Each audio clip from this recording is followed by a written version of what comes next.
15 surface biomes, one base to build in each one, using only the items found in that biome, with exceptions to silk, iron, and mechanisms. Items may be obtained in-game from another map, from a mod, or an editor. But no paint and no custom items allowed. And don't turn off the spawns. You have 2 hours to build your base. The All Biome Challenge, Surface Edition. What is going on, everyone? Parsnip here, and today we're going to be doing another All Biome Challenge. This time it's going to go ahead and be the Crimson, and if you have been following me on Twitter, you would have seen quite a few little hidden spoilers all throughout the week. So guys, as always, I would like to thank cheesyPanine for the amazing trailer and idea. If you do want to see more of the All Biome Challenge Surface Edition, make sure to check out her channel. Again, as always, links will be in the description below. So guys, let's go ahead and get started. Now, what I did want to do with this build in particular was make it a lot bigger than the other one. So far, this is going to be the biggest build that I have done in all the biome challenges. And with the timing itself, it lasted 1 hour and 56 minutes if I'm not mistaken. And the main things that I'm going to be doing here is using this big hole that I made, which is supposed to sort of resemble a crevice or a canyon, something along those lines, to go ahead and just fill up each side, the left and the right side, with houses. Now these houses are pretty much inspired by those old Taiwanese temples, and the curved roofs is pretty much just simply because of that. And the idea I had here was to make a bunch of these little curved roofs, give it a little bit more fantasy-ish look, and I think it ends up just fitting the overall aesthetic really well.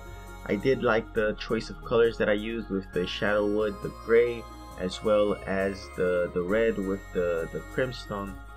And I think that's pretty much the main blocks that we're gonna go ahead and have. I also wanted to keep the same theme of gray, purplish, and well as red, so I tried to use other blocks that is available through the Crimson that matches. Now I did completely forget about the flesh blocks. I do know flesh blocks are a thing and I could have used it, but when I remembered the things about the flesh blocks, especially the furniture, which would have been really nice to use, I completely forgot it's the block that you can get in the Crimson. So at the beginning, I go ahead and start off with the first floor. I am later on, guys, gonna go ahead and decide that the top floor is not actually gonna be the top floor. I'm gonna make some more floors up on top, so you'll be noticing this again later on as soon as I get to building. So here's the first floors for now. Of course, that's just a little 2 simple rooms, and these are all gonna be overtaken by the sand and stone that's towards the side. This way it makes it look like maybe in the past they had some sort of huge cave-in or something along those lines, and I really do like that aspect of it. It was also really nice not to have to build the other side of the build, because it saves a lot of trouble and work. So I do try to make each and every room unique, so that it feels like maybe somebody else lived here, maybe it was used for something else, and they all don't follow the same pattern. In fact, you will even notice that the room levels are different than the others, just slightly. Again, I do try not to keep it too different. However, the room levels, that be it the roofs or the flooring, might vary depending on the floor you're at. I also decided to go ahead and put some ropes in between, because I figured that these would look pretty cool, for example, for people to hang clothes and things like that. That's why you can see some little background on it. I wanted those to represent cloths, but again, since I am only using materials from the Crimson, it's a little bit hard to be completely unique and things like that. So for now, the cloth's gonna be the wood and the Crimson, Crimstone bricks walls. I think that's what it's called. Don't go by me, guys. I don't really use this material too much. In fact, this is probably the first time I use this material on a build, though I do think it looks pretty good. It's not something that I normally use and probably won't be using in a long time again. But overall, I do like the way the build starts coming together and looking. It does actually feel, even though every single room is separate, it does actually feel like they belong together. I'm not sure if you understand what I'm saying here, but sometimes if you make a full room and you even decorate it before you go ahead and continue making the structure, for some reason it ends up not fitting together well. It looks like you completely like made a build and decided to expand it.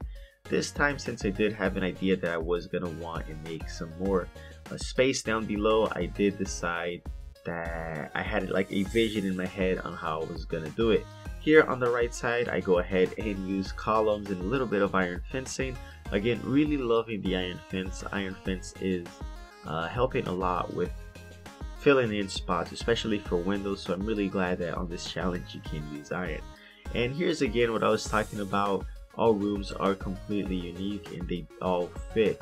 Here you can see exactly what I was talking about, that even though I had planned to make something down here before, it does look like I just plopped this little bottom piece in.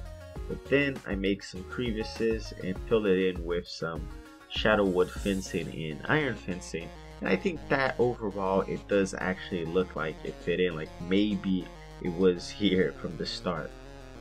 And this is where the build's actually going to start to get big, and that is the bottom floors. There's going to be 2 bottom floors that's not actually in the canyon itself. It's pretty much going to be almost underground, and I really do like this area. Why? Because it's really big. The big area is pretty much the means of making something actually useful. That way, if anybody downloads the map, or if I myself decide to live here in the future, this is going to be the main space that I'm going to use. I'm probably going to make this into crafting stations and maybe some chest rooms, and the other ones are probably going to be for NPC rooms. Again, you can easily expand this build just by going up for more NPC rooms, and maybe you need more room for crafting stations and things like that, you can go ahead and expand down. However, since I myself won't be using this, I'm just going to go ahead and decorate it.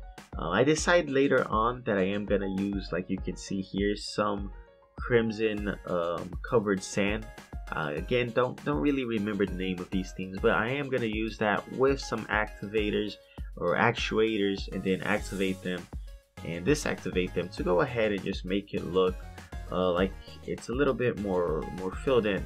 That's why you guys can see on top of the sofa exactly what I do, and I am going to be doing that more throughout the detail part of the build, and that's going to be in the roofs of each floor pretty much. I think that makes it look a little bit more fuller, especially since I don't have cobwebs or anything to fill in those parts, and I don't want them just completely open.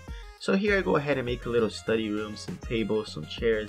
I really do like using these red banners. I think they fit really well. And this is pretty much just going to be me making some decorations and just adding a little bit of details besides the final room that I'm going to do in a bit. As for details themselves, I go ahead and mainly use the shade wood furnitures, and I do think they look really well, again because they match with the red. Most shade wood furniture comes with the little grayish area as well as the red. And here what I am going to be doing is making it look like, again, exactly like I said before, I did want this to look like it is caved in, and I figured showing a little bit some parts that are filled in with completely surrounded by sand and towards the side will make it actually have more depth. That way you can actually see that, okay, in the past there was actually something here. I can clearly see those little rooms in the side or sections of rooms that were here before, and they served a purpose, and now they're actually just abandoned. So here I go ahead and make a little stairway with some rooms upstairs, I guess, and I cover it with sand, and I think that looks really well to the overall aesthetic of the build. Now I am going to be doing this a little bit more because, again, I do think it fits really well with the theme, especially considering that it is completely covered. Now guys, as far as the all biome challenge goes, I really am enjoying it, and I noticed that you guys are enjoying it as well. I'm getting a lot of comments and a lot of opinions and things like that on it, and you guys are really liking it. Again, keep the ideas coming, guys. I am liking whatever I am seeing. Some of you guys are a lot more creative than me, especially with the ideas. There was one that I really like that I might do in a build soon, and that is one for the ocean biome, that instead of making like a ship like I was traditionally gonna make or something along those lines, I would go ahead and make something a little bit more unique, and those were going to be a bunch of floating rafts and make a little sort of market. And I think that's pretty cool. I just gotta see how it's gonna be with materials, because since I am limited to materials, it is gonna be pretty hard to make some markets and things like that, but we will see. So guys, keep those coming. And exactly like I was talking about before, we have the upper sections that I am going to be making right now. So maybe you remember that I mentioned before, this is not going to be the top's going to come later. And the only reason I decided to do this upper part here was because I did have about 20 minutes left. So this part was actually done within 20 minutes, and that's pretty much going to be the end of the build as soon as I finish this. Now the upper part will actually look even more like one of those temples that you would see in Taiwan or something along those lines, and I think they look really nice and fit the overall theme, especially considering how I wanted the roofs to be curvy. I think these are probably one of the best roofs to do that with. So there's not much to say as regards to the last room. Besides that, again, it's not really big. Maybe you can put some NPCs or something along those lines. But that's it for this build, guys.